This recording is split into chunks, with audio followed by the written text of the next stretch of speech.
Achieve more in your career. At DBS, we're looking for the leaders of tomorrow. At Ireland's #1 independent college, we offer over 80 part-time online and evening degrees, professional diplomas, postgrad courses including masters in counselling and psychotherapy, psychology, business, analytics, MBAs and more. Take your career to the next level with DBS. Learn today, lead tomorrow. Find out more at dbs.ie. Download Whiskey Hell Podcast. We call attention to the mainstream media narratives weekly in hopes that you'll have fun with how ridiculous the news really is. We don't want to change your mind. We just want to give you perspective so that you can choose more wisely and be more aware. Couple that with great craft beer, hilarious stories, deep thoughts, and real conversations. We know you're going to enjoy it. Download Whiskey Hell Podcast anywhere you find outstanding shows.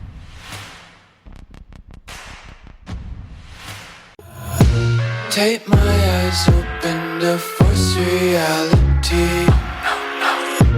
Why can't you just let me eat my weight in glee? Hush.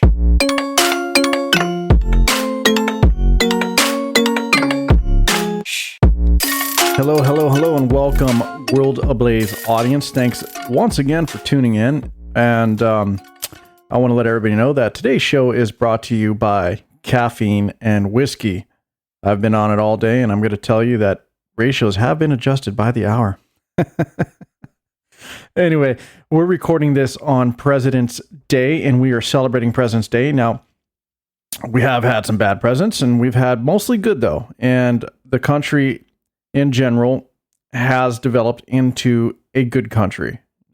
We do have our faults, and we have our history, but all in all, I believe we've turned into a very good country and are continuing to progress and even get better. So, in celebration of President's Day, I am having a very healthy glass of Johnny Walker Blue Label Scotch whiskey. I like it. And here's cheers to everybody. Yeah, that's good. I like it anyway. So, moving on to today's show. Ilhan Omar is at it again, and on President's Day, of course, she just can't resist. She just can't get out of her own way. I don't know what it is, and for people who listen to the show, I'm pretty much. I mean, it's pretty known that I don't like her. I really have an issue with her. She's horrible. She's a horrible person to be in public office. So here's her tweet of the day. Her tweet of the day on President's Day. Today, on the day of remembrance, we reflect on a shameful chapter in our nation's history, the unjust incarceration of 120,000 Japanese Americans during World War II. Driven by racism, fear, and failed leadership, an entire community was ostracized and denied basic liberties. My Neighbors, Not Enemies Act recognizes this history to help prevent it from repeating. We must also do the work to protect the rights of all citizens against prejudice and hysteria. Okay, so I responded to her. She's obviously not going to respond to me. I'm probably a nobody to her, but you know what? I'm an American citizen, and I have an opinion about how our government is being ran and who are our representatives. Let me say that for the most part, what she actually tweeted is not wrong. Okay? It's not wrong. It's in poor taste, and it is definitely not the right time or place. I mean, that could be argued, but she's correct. Listen, on President's Day, February 19th, in 1942, Franklin D. Roosevelt did sign the executive order. On this day, on President's Day, he did sign the executive order to round up the Japanese Americans and put them into internment camps. Now, this was a response to what happened in World War II when the Japanese attacked us on our own soil in Pearl Harbor. Okay. Now, there was a bunch of mass hysteria. She's correct. We're trying to protect ourselves. I'm not going to justify that the Japanese Americans were unjustly rounded up and put into internment camps. Okay. I'm not going to argue that she's not correct in the first part of her statement or in this statement in general, but it's in very poor taste. Look, this is President's Day. And the problem I have is she is consistent. She's very consistent in pointing out the bad, and she rarely ever, if ever, celebrates the good about America. Okay. It makes me question what her real objective is as a representative of the people of the United States of America. Like, why doesn't she ever appreciate the good that America has achieved and has to offer? Instead of consistently sending the message that America was and always will be a horrible country. What is her end game? To constantly knock everybody down? Like, I get it. She's correct. On this day, a horrible atrocity did happen. President Franklin D. Roosevelt did sign that executive order. And then a lot of people are in support of her statement because, again, there's fact there. There's fact there. And you can say what you want, but the problem is most of them, and this is no offense to any of my friends here. Okay, listen, Democrat, Republican, we all have our views. I think a lot of us meet in the middle more often than not. But the hardcore left of the Democratic Party, automatically jumps to her support and, oh my God, you're so right. I can't believe this happened. And I can't believe it happened either, because it's not right. I'm not saying it's right. Okay. But do they even realize that it was a Democratic president? Because all the responses have been against the Republican Party, but these people don't even realize that Franklin Delano Roosevelt was a Democrat. And he signed this executive order as a Democrat.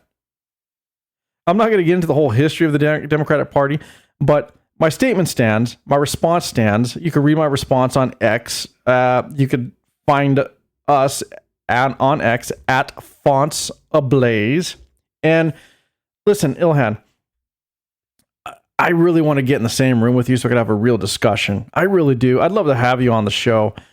And I'm very aware that's probably not going to happen.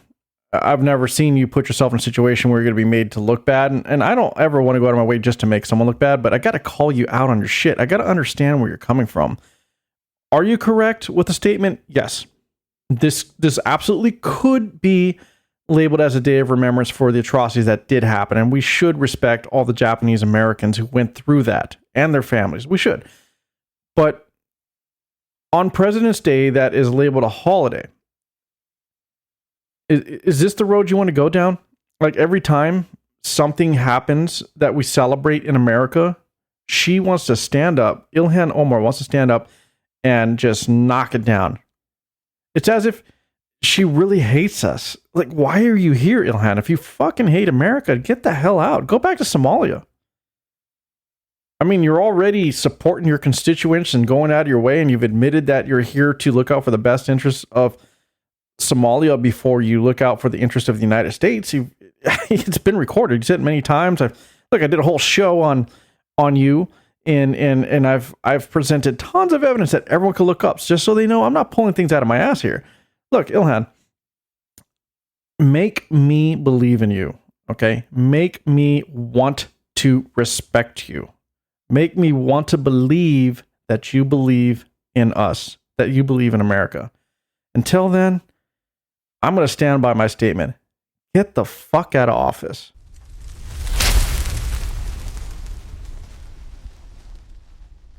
Okay, with all that being said, let's move on to Biden, Joe Biden, the Biden family.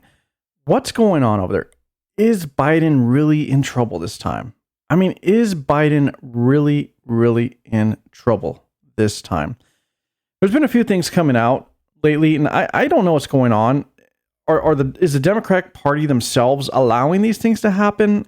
It's a conspiracy. I know everybody thinks that they're secretly wanting to replace him before he even gets to run for president. That may very well be true. But again, that's still kind of conspiratorial. There's no real hard evidence on that. But the chatter is going around, and you can't deny that. You just can't deny that. So that being said, there's a few things that happened recently that I'm sure a lot of us aren't aware of because, well, anything in response to Biden or any news that comes out about him kind of lasts for 3 seconds and then it's like swept under the rug and forgotten. And then it's back to just, whatever Trump does. Now, I'm not going to even bring Trump up that much in this show because I have my opinions about him as well. He's not a perfect person and he's been caught in a few things and there's been, beyond allegations, there's been judgments and whatnot. And look, I'm just here to try to call people out on their shit and wade through the mess of this whole thing. But as far as Biden's concerned, the current report that came out that was submitted by Robert K Hur has some of the Democratic Party, actually most Democratic Party, up in arms because, well, he's calling out and found that Biden did mishandle classified documents and did in fact have them on his person. And all of this while he was in office as a vice president and also after. Okay. So that means that the FBI and the Biden family and his administration all lied. They all just blatantly lied. They lied. Look, as a vice president, as a senator, let's just go back before that, as a senator and a vice president, they may have access to view. Okay, they may have access to view classified documents, and that's not even necessarily their call whether they get to see every classified document. Okay, they have that ability, but they don't have the ability, especially as a senator, to take those documents, take those notes that they make, bring them to their private, personal residences, and store them outside of the White House or outside of wherever they store these classified documents. Okay, that is not allowed at all. Period. I'm going to play a little clip on the Robert K Hur report here. This here from CBS News, and let's go ahead and watch. Well, I'm watching it. You're hearing it. So let's go ahead and listen to this and see what they have to say about this report. White House is hitting back at the special counsel report detailing President Biden's, quote, willful retention of classified documents. The report didn't recommend criminal charges, but did find evidence Biden kept and shared highly classified materials while he was a private citizen. The Biden administration is criticizing the special counsel report for its characterization of the president's memory and age. CBS News senior White House correspondent Weijia Zhang has new reporting. Tonight, the White House is doing damage control, defending President Biden's mental fitness. I dispute that the characterizations about his memory that were in the report are accurate because they're not. And accusing special counsel Robert Hur, once a Trump appointee, of taking partisan shots at the president. The comments that were made by that prosecutor, gratuitous, inaccurate, and inappropriate. The way that the president's demeanor in that report was characterized could not be more wrong on the facts and clearly politically motivated. In the report, Hur referred to Biden's memory at least 9 times, that it was significantly limited and appeared hazy, that he had diminished faculties in advancing age and was a well-meaning elderly man with a poor memory. I'm well-meaning, and I'm an elderly man, and I know what the hell I'm doing. In a hastily called press conference Thursday night, the president was visibly frustrated and became emotional over Hur's mention that he could not remember when his son Beau died. How in the hell dare he raise that? He insisted his memory was fine, but at one point, President Biden confused the leaders of Egypt and Mexico. The president of Mexico, Sisi. Some fellow Democrats say Mr. Biden's attempt to defend himself fell short.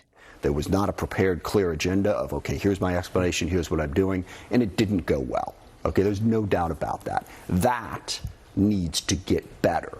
Former President Trump did not comment on the report at his rally Thursday. He, too, has faced questions about cognitive decline, recently mixing up Nancy Pelosi and rival Nikki Haley when discussing January 6th. It's like Nikki Haley is in charge of security. Haley has blasted both men for being too old.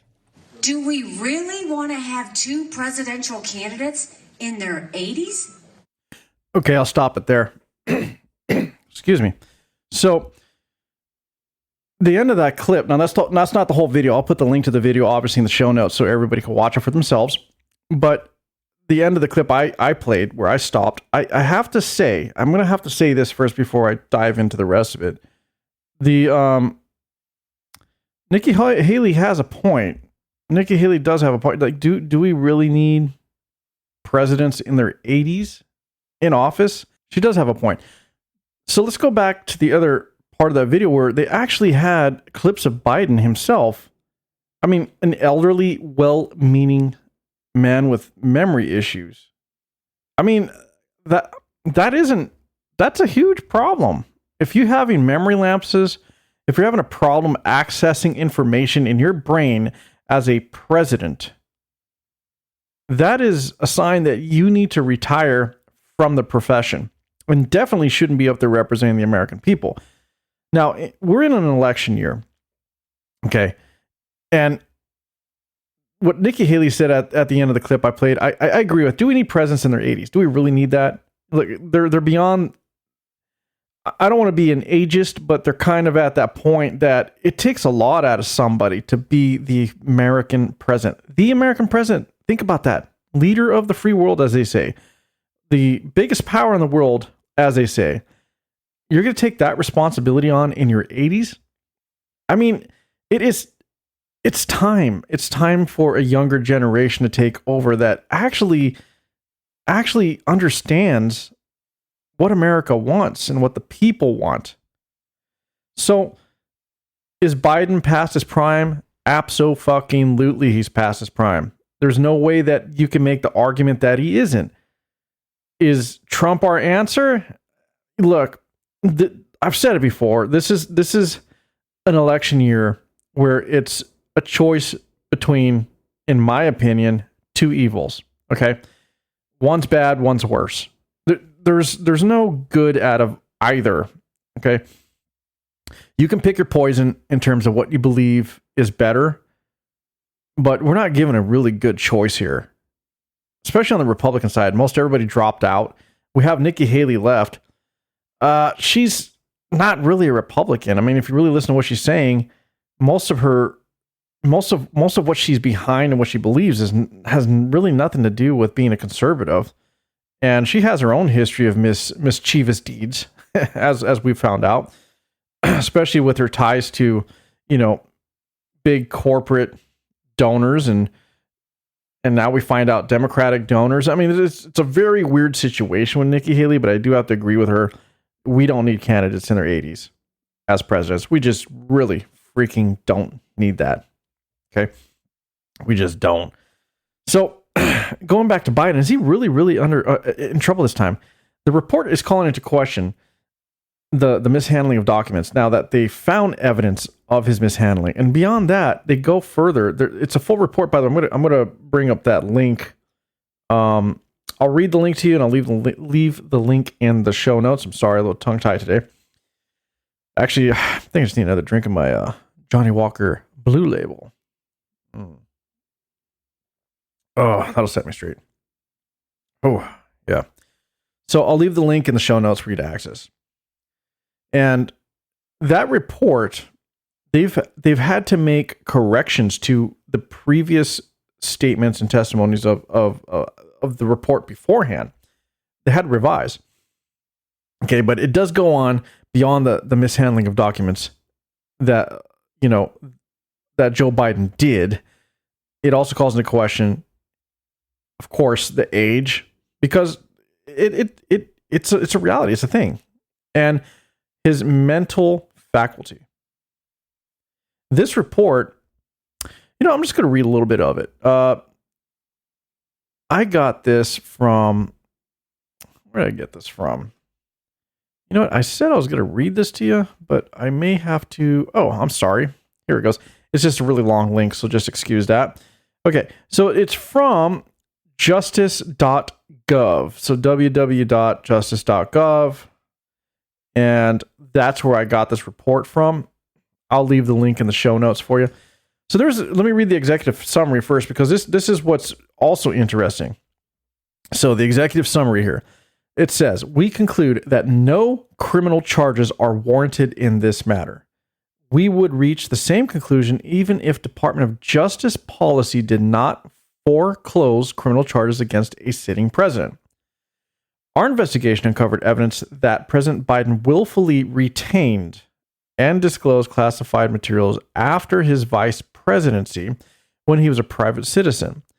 These materials included 1, marked classified documents about military and foreign policy in Afghanistan, and notebooks containing Mr. Biden's handwritten entries about issues of national security and foreign policy implicating sensitive intelligence sources and methods. FBI agents recovered these materials from the garage, offices, and basement den in Mr. Biden's Wilmington, Delaware home. However, for the reasons summarized below, we conclude that the evidence does not establish Mr. Biden's guilt. Beyond a reasonable doubt, prosecution of Mr. Biden is also unwarranted based on our consideration of the aggravating and mitigating factors set forth in the Department of Justice Principles of Federal Prosecution.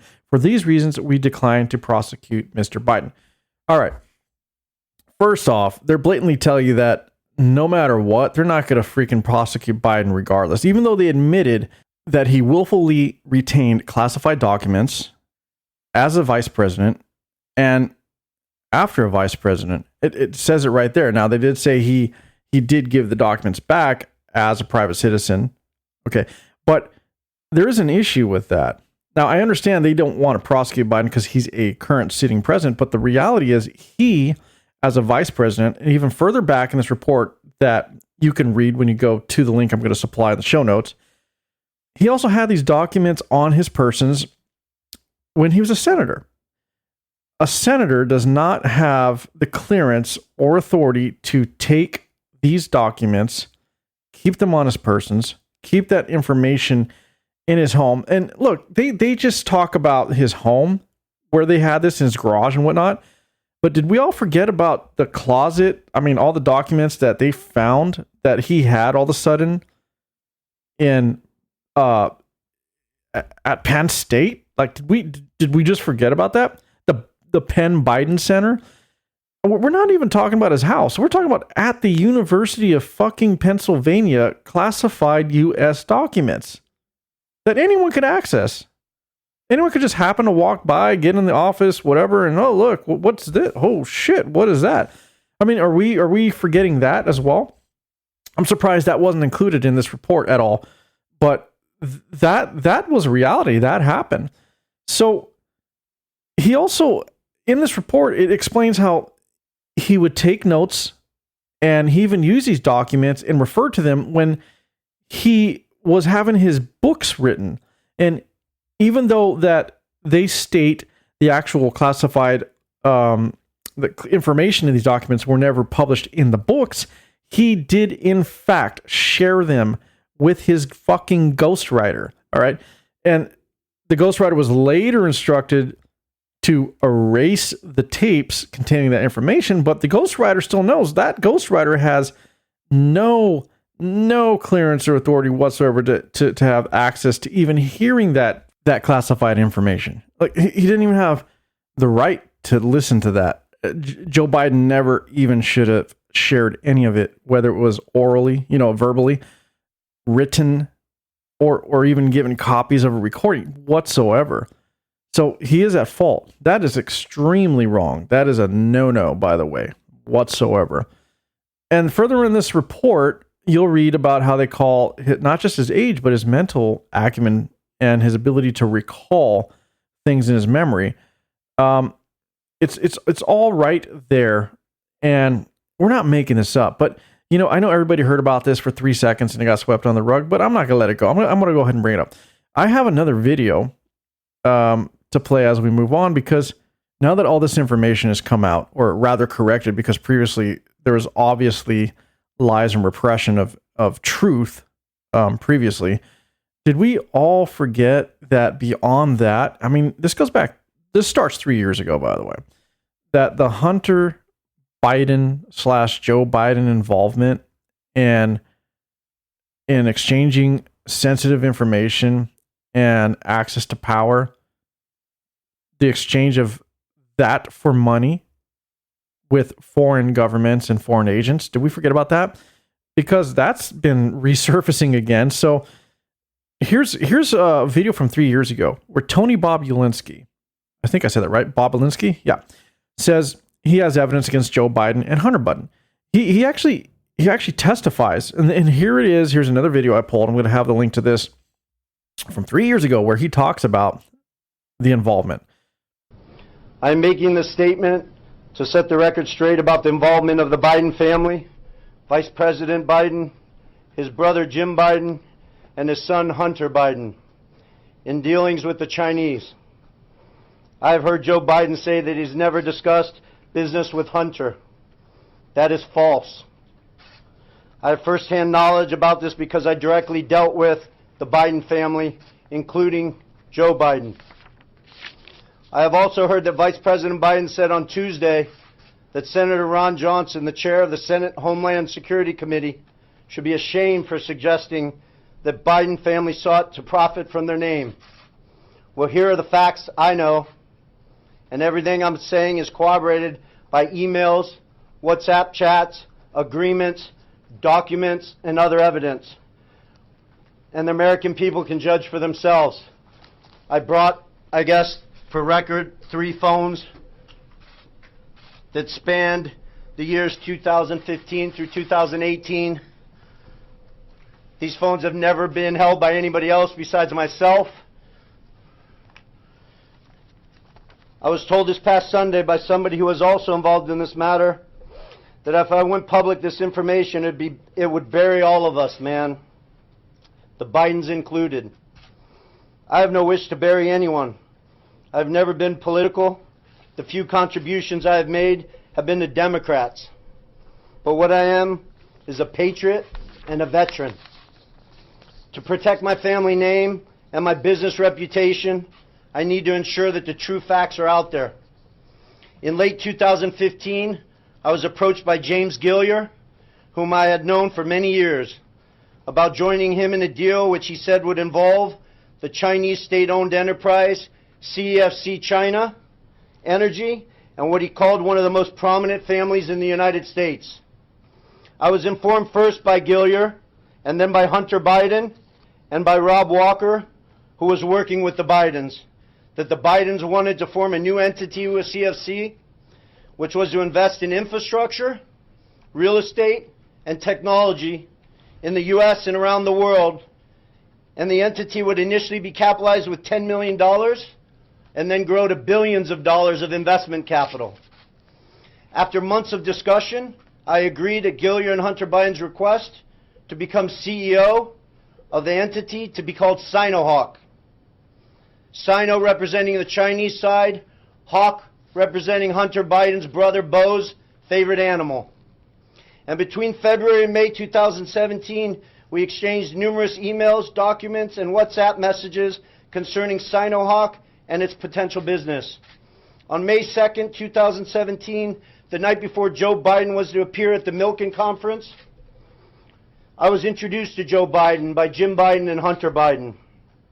At my approximately hour-long meeting with Joe that night, we discussed the Bidens' history, the Bidens' family business plans with the Chinese, with which he was plainly familiar, at least at a high level. All right, I'm going to stop that there. The testimony goes on for a few more minutes. The whole video, I believe, is around 7 minutes. I got that off YouTube's, not YouTube's. Sorry about that. YouTube, from Live Now from Fox. Okay, go ahead. I know everybody's going to scream and shout, oh, Fox, fake news, whatever. But this is a raw video where they're literally in the room with many other news organizations and just, threw up a recorder. So this wasn't a biased report. This was just being recorded in a room with a bunch of other reporters and news outlets because it was basically it was a press conference. Okay, so that's what it is. All right. Very interesting. Now, this was 3 years ago, and it kind of got swept on the rug because people were like, oh, no, Joe, forget it. This is all accusations. But you have a person, Bobulinski, who literally had firsthand dealings with the Biden crime family about what they did. So fast forward, and here we are. This video came out 5 days ago on YouTube. This is from the National Desk, and this goes on to talk about the accounts of Bobulinski's testimony. I'm going to go ahead and play that one for you as well. Hunter Biden business partner Tony Bobulinski on Capitol Hill for a closed-door interview with the House Oversight Committee. We obtained a copy of his opening statement in which he calls Joe Biden, quote, the brand being sold by the Biden family, which he says sold out to foreign actors seeking to gain influence and access to Joe Biden and the United States government. Foreign actors involved in companies in places like Russia, China, and Ukraine. China's our biggest adversary, and we need to know exactly what the Chinese were paying the Biden family members for. Good evening. Bobulinski first came forward in October of 2020, one of the first to suggest Hunter Biden's business deals involved not only other Biden family members, but Joe Biden himself, referencing emails like this, summarizing the allocation of equity of a deal those involved say never came to fruition. There's no question that H stands for Hunter, big guy for his father, Joe Biden. This contradicts what the White House has said time and time again. As another transcript just released with another Biden business partner, Rob Walker, suggests Joe Biden did drop by a meeting with officials from the Chinese energy company CEFC, likely in 2017 when Joe Biden was out of office. The White House has maintained Joe Biden never had any influence over his son's businesses and certainly never profited from them, as the investigation to prove otherwise carries on. When it comes to issues like corruption and personal enrichment, it's pretty clear cut. Either you got money and you didn't. Either you had meetings and you didn't. And the fact of the matter is that they have not answered those questions clearly. Hunter Biden himself is scheduled to sit for a closed-door deposition on February 28th, where House investigators say they hope to get answers to many of these questions. Wow, so after that video, after that clip, I think we all need a drink. And listen, if you're driving, if you're doing something where you don't have access to one, well, cheers. I'm going to have one for you. So I'm going to have another sip of my Blue Label here. Oh, man. Yeah. You know why I need that? Because we're talking about more evidence coming out about a sitting president who has committed, basically treason and brokering deals and offering favors in exchange for large sums of money. Now, I have a document, key excerpts from Tony Bobulinski's transcribed interview that everybody here will have access to. I'm going to put the links will be in the show notes. This is from oversight.house.gov. So oversight.house.gov. I'm just going to go and highlight. I'm not going to read the whole thing. I'm just going to highlight the key points. So here's some of the key points. So Joe Biden was the brand being sold by the Biden family. Okay. Joe Biden not only knew about his family's business dealings, but he enabled them and participated in them, despite being buffered by a scheme to maintain plausible deniability. All right. Moving further down, Joe Biden is the big guy. Okay, so he has been identified as the big guy that's getting the percentages kicked back. So actually, let me read down below that. It says, but this shows 20%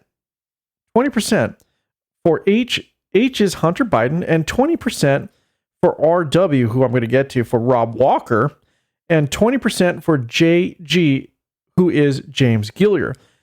20% was also for TB, that's me, which is Tony Bobulinski. And then it says the remainder, or whatever was left, the 10% for Jim, and that's Jim Biden. And then, I'm sorry, that was some of the and then it says another 10% of the remainder held for H, for the big guy. The H in that message is Hunter Biden. So an additional 10% was given to Hunter to give to the big guy.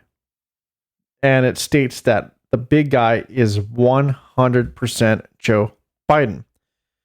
All right, another key takeaway from this. It says Joe Biden has repeatedly lied to the American people about his knowledge of and participation in his family's business dealings. Also, A Chinese Communist Party linked energy company, CEFC, sought to infiltrate and compromise Joe Biden and the Obama-Biden White House. Another key takeaway. According to Tony Bobulinski, Joe Biden engaged in misconduct and possible illegal activity. During the transcribed interview, Democrats put on a shameful display as they yelled at Mr. Bobulinski, cut him off, and belittled him and threatened him. So they were doing everything they can to make him uncomfortable, threaten him so that he would not give testimony. That, of course, is nothing new. We've already seen that from the Democratic Party as of late. So nothing new there. So listen, there's a lot on here. I'm gonna have the link in the show notes. I suggest that you go to it, read it. It's a good what do you call it? Condensed version of the entire testimony that you really should go through on your own. Because listen, I may call people out on their shit on the show, but I also give you the information, the facts, so that you can fact check not just me, but also fact check everything else. And I'd like to pull a lot of documents from the government archives themselves or sites that are dedicated to that so that you get the truth. Well, the truth that they'll let us see anyway. But this is there. It's able for you to see. Now let's go back to Robert Walker. Who the hell was Robert Walker? Well, he was another partner that was involved in all of this. Also from oversight.house.gov. Here's another Comer statement on Rob Walker Transcription Interview. Let me go ahead and read from there. I'm not going to read the whole thing, but here we go. It states, additionally, as Joe Biden was leading anti-corruption efforts in Romania, Hunter Biden and Rob Walker began an ill-defined business relationship with Romanian businessman Gabriel Popovich. Mr. Walker also confirmed that he and Hunter Biden received payments from Popovich beginning in 2015. That continued throughout the rest of Joe Biden's vice presidency. In exchange for lucrative payments, Hunter Biden traveled to Romania and engaged with the U.S. ambassador to Romania to discuss Mr. Popovich's foreign legal case. So we thought this was all going to go away. Biden thought it was going to go away. The Democrats thought this was going to go away. And listen, not all Democrats are bad. I've always said that. There's bad on both fucking sides of the aisle. There really is. We got corrupt Republicans. We got corrupt Democrats. But my hope has always been that you lean one way or the other just because there might be an issue or an ideology that you lean towards more than the other. But you should still come together in consideration of running the country and looking out for all the citizens of the United States. Okay. What I've just read, what I've given everybody in this show, there is much more information I could bring up about Biden's corruption and allegations and his mishandlings and misdeeds. And I know that everyone's going to go, well, what about Trump? Well, listen, Trump's not clean and clear either, or either, however you want to say that. There's been judgments against Trump recently. Now I know he's going to go appeal all those. We got to cipher through the bullshit and the reality on that, because those cases were mishandled. And in each case, the justice system didn't really allow Trump to really defend himself or offer evidence that would, that would exonerate him. But regardless, he's in trouble too. We've got a strange thing going on in America right now where it's becoming acceptable to be corrupt and not even fucking hide it anymore. It's like they're just wiping it in our faces, just rubbing, not even wiping, what I mean wipe, they're just shoving it and smearing the shit on the bottom of their heel in our fucking faces. And we're just sitting here taking it. So listen, my Democratic friends, Republican friends, I'm going to take a quote from Killer Mike. Killer Mike, honestly, amazing rapper, just won 3 Grammys for his new release, but also an advocate, also a very intelligent person, politically minded, not stupid whatsoever. And I like what he said earlier when he was on the Bill Maher show recently, where he said he wouldn't commit. Bill Maher kept trying to get him to say, well, who are you to vote for? Who are you to vote for? And his response was very, very valid. He said, look, I'm not going to get trapped into that. And this is what I'm going to say. And he said, vote for the policy, not the man. And I have to agree with that, because if you dig into every person, you're going to find something you don't like and something that's inappropriate. But what you got to look at is, what do they stand for?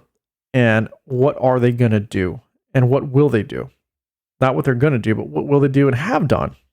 Like, what have they done? Look at their history and look at the policies they stand behind and the policies that they want to go ahead and put into effect. That is what's important here. But I'm not gonna just sweep this whole Biden debacle under the rug like every other media outlet is doing, because he needs to be held accountable for his misdeeds, his mishandling, and his fucking treason. And I'm so sick of all these politicians getting away with the shit, and then we're just left to pick up the pieces as the American people. It's just not right, and we shouldn't stand for it. And something's got to be done. And the only way we can do anything at this point is to vote. And like I said, unfortunately, we're at a point this year where it's just the lesser of two evils that you vote for, I guess. Anyway, that's my show for today. I appreciate everybody. And I want to remind everybody, listen, we know you listen, and I appreciate you listening, but you got to hit the follow and subscribe buttons. You really have to do that for me. So do me that favor, hit the follow and subscribe buttons. Cheers to everybody as I take another sip of my Johnny Walker Blue Label here for you. And I'm going to take us out. Remember, everybody, we're on social media. You can find me on X. You can find me on Truth at Fonts Ablaze. We're on Facebook. And don't be afraid to share the show with your friends. And I really, really, really appreciate every one of you. And I thank you all.